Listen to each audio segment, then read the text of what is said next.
I think that as the new IFB grows and there's more churches, there's going to be a lot of splits. It's just going to keep factioning and splitting. That's true.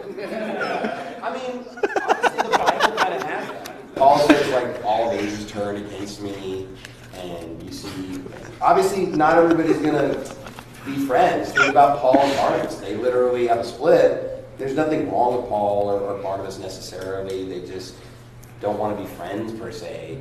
But a lot of our splits have been just, like, gamble heretics. So, like, that's, like, a different issue. Yeah. But I even think, I believe there's probably going to be times where we have, quote-unquote, United churches where two guys just, they're friendly, but they're just not going to really associate. Well, there are guys that I'm friends with both of them, but they won't be friends with each other. Yeah.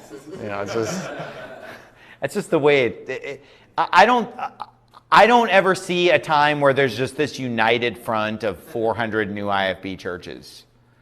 You know, because it's just, we're too, you know, we're cutting edge is what we are.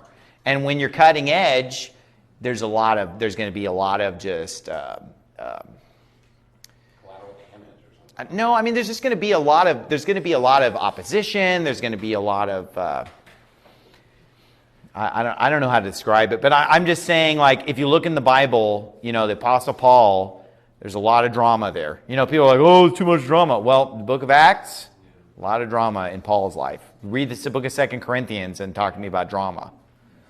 That was some serious drama. So I foresee that, yeah, we're going to keep multiplying and we're going to keep splitting. Multiplying, splitting, multiplying, splitting. And it doesn't matter, because even if let's say somebody breaks with me and somebody's like, I'm not fellowshipping with Pastor Anderson anymore. I don't want anything to do with Pastor Anderson anymore. If they're still soul winning and doing stuff that I taught, well, who cares? I don't really need more friends in my life. I've got enough friends. So, and plus, here's what I think a lot of people miss in this movement.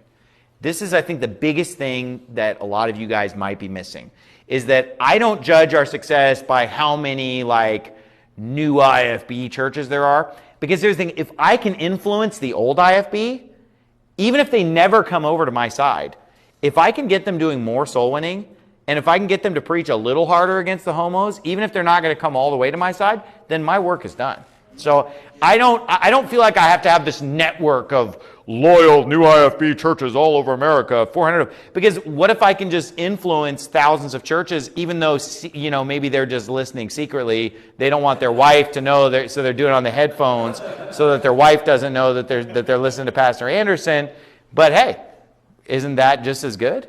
Like, why do they need to be openly my friend or whatever? If I've influenced them, then I've done something.